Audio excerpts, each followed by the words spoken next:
What's up everyone and welcome back to the MMA Zone. Today, let's get started with Joe Rogan breaks silence on Khamzat's scam. Last year, Khamzat Chimaev wound up facing the wrath of members of the MMA community who invested in his Smash cryptocurrency coin when it turned out to be another pump and dump. And before we continue, make sure to leave a like on the video to help support the channel. In recent years, cryptocurrency pump and dump scams have been on the rise, with projects getting involved with a wide range of celebrities, from athletes like Chimaev and Scottie Pippen to influencers like Haley Welsh. Shortly after launch, however, the price of the coins plummet, leaving fans who bought in with a fraction of their original investment. The way Joe Rogan sees things, however, anyone who was dumb enough to take a gamble on buying a meme coin like Smash doesn't deserve much sympathy. During episode 2286 of his Joe Rogan Experience show with guest Antonio Brown, Rogan weighed in. This one coin that Khamzat Chimaev, the UFC fighter, released, they were claiming that he did a pump and dump. And they was like, you ripped off your fans. I'm like, yeah, you can't man, rip off your fans. You can't rip off your fans, obviously. Yeah. But also, I don't know if the people that are buying those coins are fans. I think they're gamblers. I think those people are just gamblers. And they're just trying to figure out, okay, if I buy in now, they probably got like their finger over the sell button, waiting for it to get to a certain number and cash out. Like especially if you get a famous guy like Khamzat or someone else to tweet about it and make it a big deal, and then the price goes up and then you just pick a peak number, and when it hits that number, you're like, that's it? Who are these people? And why'd they think they were gonna make money on coins? Most of those people are not getting tricked. They're like scamming. Yeah, they're trying to figure out. They're hustling. They're trying to figure out when to buy, when to sell. Figure a way to make it big. Yeah. Are we mad at the casino when someone blows all their money playing roulette? No. Of course, Chimaev isn't the only member of the MMA community to be tied to a crypto scam. Arman Tsarukyan talks about next UFC fight. In a recent interview with the Schmo, Arman Tsarukyan talked about his next UFC fight. He talked about wanting to fight either Justin Gaethje or Charles Oliveira next, and even mentioned Ilia Topuria as a possibility. Here's what Arman had to say during his interview with the Schmo. Make sure to check out the Schmo's channel for amazing interviews and content. Link to the full interview in the description below. Gaethje wants to fight for the title. It makes sense to fight with me because nobody gonna give him title fight. It's not gonna be fair. He's gonna get the title fight, so he gotta beat me or Oliveira to get the title fight. So there is a Ilia too. They're gonna give me Oliveira or Gaethje or maybe title fight. So I don't know yet. Do you want to see Arman Tsarukyan versus Justin Gaethje next? The question is, where does that leave Ilia Topuria, Charles Oliveira, and Islam Makhachev? Since Islam wants to fight this summer, that leaves him with many possibilities. So with that being said, play matchmaker in the comments below and let us know what you guys want to see next in the stacked lightweight division. Jiri Prochazka fires back at Magomed Ankalaev comments. Jiri Prochazka might have sent newly minted champion Magomed Ankalaev a respectful message after his big win over Alex Pereira on Saturday, but Ankalaev wasn't having it. In response, the champion called him a fraud, igniting a war of words between the two. On Monday, Prochazka appeared on the Ariel Helwani show to discuss Saturday's Pereira-Ankalaev fight and the champ's harsh response to his post-fight message. His mouth and what he's saying, it's something that I don't like it. I don't like it. I like all the people except him. But he's too much with his latest tweet on me. Haha, I don't know why he's talking about me. He doesn't know me. He doesn't know me personally. One thing I can say to Magomed Ankalaev, he can say whatever he wants. But I know the only person who is a fraud is him. When I met him at the UFC PI in Las Vegas, he was there and he was very nice. He was friendly. Hello, nice to meet you, all good. Right now he's a superstar and big gangster. He's playing these games. He won the title against the worst performance of Alex Pereira. The way Prochazka sees things, the only logical step now is for the two to settle things in the cage. Don't speak about me anymore. You don't know which kind of life I'm living. Face me in the cage, then you will understand. Prochazka wasn't the only one on the receiving end of some criticism from the champ. In response to John Jones flexing on the rest of the UFC's champions for having more title defenses than all of them combined, Ankalaev, or rather someone on Ankalaev's account, replied, "Yes, but all this champions cleans his big cheater, we all know this." In response to a clip of Khalil Roundtree, who was in the crowd during the Pereira-Ankalaev fight, the champion wrote, "Khalil Bumtree upset I beat his daddy. Let's go, Jamal." Considering Ankalaev is managed by Ali Abdelaziz, some fans have speculated that he may be talking trash from Ankalaev's account, just like he has with other fighters he manages.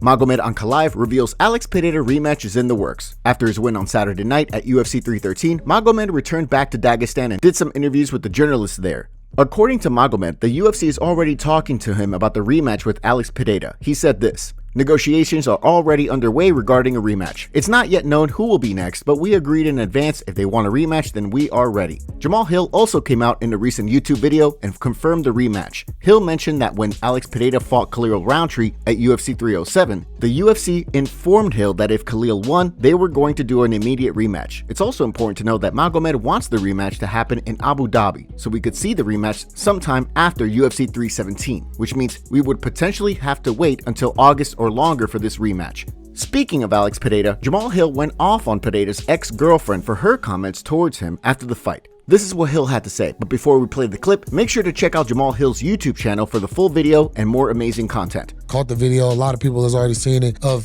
the ex-girl that he was with, you know, that he cut out of his life because she wasn't being real and things like that, coming in and try to come in and take shots. That's lame as hell. I'm just gonna keep it real. That's like really, really lame for her to do. She like married, got married to somebody else, you know what I mean, that whole situation and whatnot. And it's like, bro, how have you not moved on with your life from then? Like, this was like over a year ago. Like, you can really tell whoever the plus side was in a relationship or who was really offering the other person more, giving more than they were being offered, ends, and they feel a need to keep trying to use their name and drag themselves back into the situation or the view of that person. Shawty, you got to move on and let that go. That's lame. Nice to see Hill defending Alex Pereira. We agree with Hill.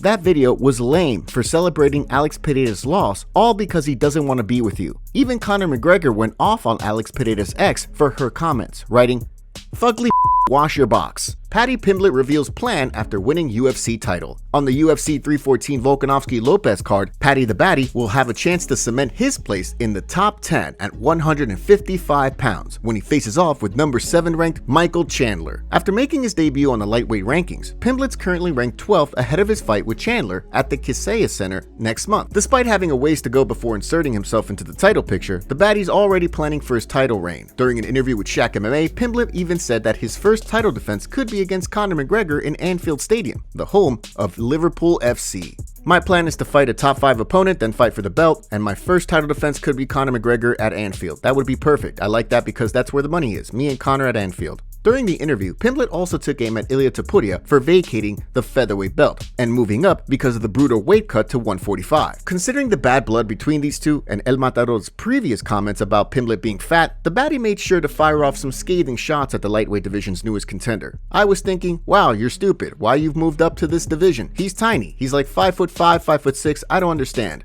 He has the audacity to call me fat when he's saying he can't make 145 anymore, when he's saying he can't make 145 anymore, when he's a It just doesn't make sense. I think he ran for 145, to be honest, because he knew Volk, not coming off a knockout loss 12 weeks earlier, would give him a much tougher fight than his first fight with him. And then he also had Evloev and Lopes to fight. I would have had a lot more respect for Ilia if he would have defended the belt 2 more times. And then I think he would have been able to keep his belt and not have to vacate it and move up and fight Islam or whoever has the belt at the time, but I don't think he deserves a straight title shot. Considering Topuria said late last week that fans won't believe who his opponent is when the time comes, it'll be interesting to see how things shake out. TKO furious with ESPN for UFC 313 issues and ESPN reacts. The Pereira Ankalaev card this weekend might have delivered some memorable moments. However, as it turns out, fans trying to watch on ESPN Plus were hit with technical difficulties. Because of the situation, ESPN even went so far as to offer a free replay of the card to ESPN Plus subscribers the following morning, in an unprecedented move that left longtime fight fans stunned. According to a report from the New York Post, which was corroborated by MMA Fighting, TKO executives were, quote, absolutely furious with ESPN for the technical blunder, which comes as the two sides are negotiating a new media rights deal. Dana White spoke about the situation with members of the press during the post-fight press conference, saying, "Oh yeah, it made it to me. They were having problems buying it on ESPN Plus. I don't know what happened with their platform tonight. There were a lot of pissed off people." In response, ESPN issued a statement on the matter, which was relayed by MMA Fighting. "Unfortunately, we experienced a technical issue that impacted the purchases of UFC pay-per-view on ESPN Plus shortly after 10 p.m. Eastern Time. Our teams identified and resolved the issue, restoring full functionality ahead of the main event. We apologize for the inconvenience and are taking steps to ensure a better experience in the future." As MMA Fighting's Damon Martin wrote, however, this isn't the first time a technical difficulty with ESPN Plus has left fans without a way to watch the action come fight night. Perhaps the biggest complaint about these tech issues on ESPN Plus is that the UFC deal is almost 7 years old and it still happens constantly.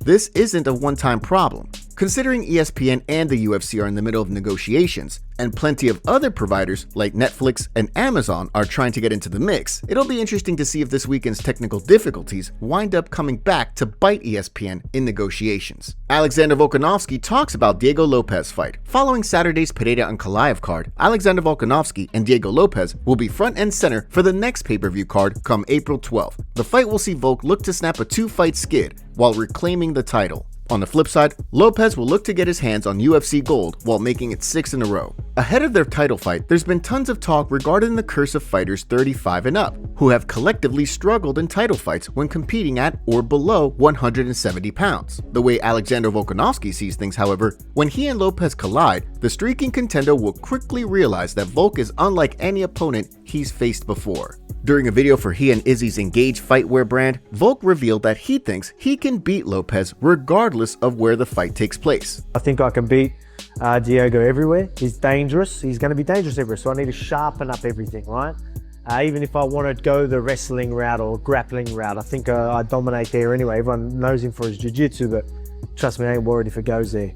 Can he handle the fact that even when things are going his way, I ain't quitting, I'm coming back even stronger. But I don't even think he'll get me there, but even if he does, I think he's still going to absolutely hate being in these positions because he's going to realize I can't stop this guy. I'll show the world and him that I'm just different. Although he's up against a hungry young contender, fans seem to be backing Volkanovski ahead of the fight. On most major sportsbooks, the former champion is sitting as a slight betting favorite. However, that could change over the next month before the two step into the octagon in Miami. UFC fighter pulls out of fight. When the UFC heads to Kansas City next month, the promotion will do so without Mitch Ramirez, who was forced out of his upcoming scrap with Ahmad Hassanzada. Ramirez made his UFC debut last year against Thiago Moises after a second-round loss to Carlos Prates on the Contender Series back in 2023. When he and Hassanzada share the octagon in Kansas City next month, the former LFA fighter was hoping to secure his first win. Instead, he'll be forced to rehab a broken toe after a sparring mishap. In a post on Instagram this week, Ramirez announced that he had been forced out of the fight while thanking matchmaker Sean Shelby and the UFC for being patient with him, along with sharing pictures from the hospital. He wrote in part,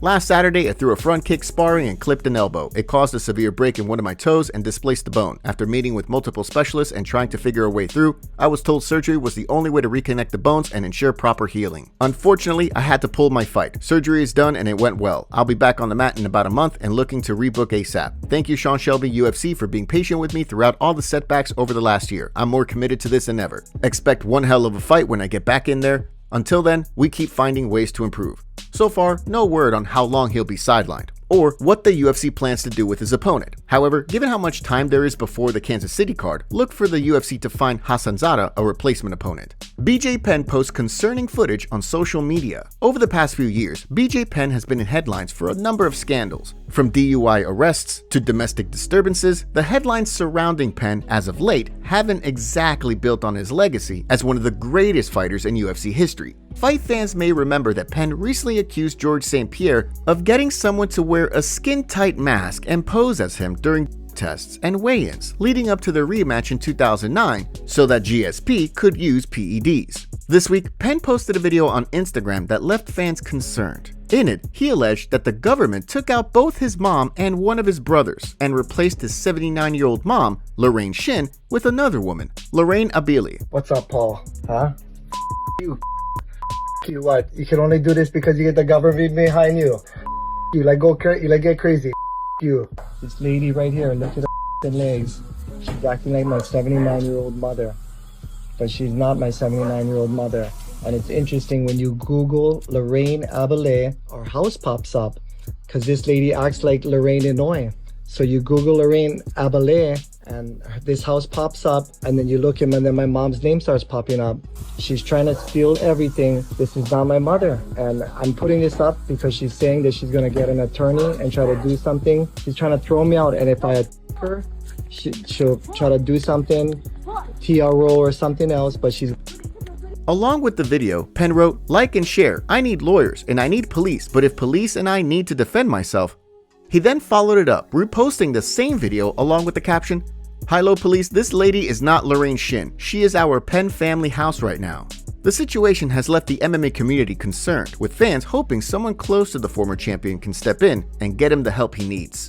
Dana White facing major backlash for UFC 313. On a recent episode of the Thick Boy podcast with Brendan Schaub, Schaub went off on Amanda Lemos versus Yasmin Lucindo fight at UFC 313 being on the main card. He called it the worst fight in UFC history and also called both fighters low skill level, and that they don't deserve to be on the pay-per-view main card. And before we continue, we have a favor to ask. Help us reach 200,000 subscribers on MMA Zone by subscribing and turning on notifications for daily MMA content. Seriously, we rarely miss a day. He also explained why the UFC product is going downhill and how they're slowly turning into boxing. Here's what Schaub had to say. Make sure to check out his show, the link for which is in the description below. Buddy, it is the worst fight in UFC history. When you display that, it hurts your brand. You cannot sit here and tell me Amanda Lemos and Yasmin Lucindo are two of the best fighters you have to offer, and you're asking the public to pay money for it. You are taking advantage of your fan base, and especially the hardcores. You're f***ing us over. Well, now you're just taking advantage of the fan base. You're just assuming that the brand's bigger than anything, and you can keep shoving this down our face. There is no way in you can sit down and tell me that those are the two most technical and talented fighters, whether it's man or woman. I don't give a about that. Just pound for pound, skill for skill. You cannot sit there and tell me they deserve placement on a UFC pay-per-view that I had to buy. There's no way, dude. There's no fucking way, man. Geez, I wonder why so many people are illegally streaming your because this is what you're providing. Doing exactly what boxing has done, and they've ruined their product, and now you're taking a page from their book and giving us this. Do you guys agree with Schaub's comments here? Let us know down in the comment section below. As for most of the MMA community, they seem to agree with Schaub, with most people praising him for speaking out on the situation. Here's what some fans had to say. Rare Brandon Schaub W.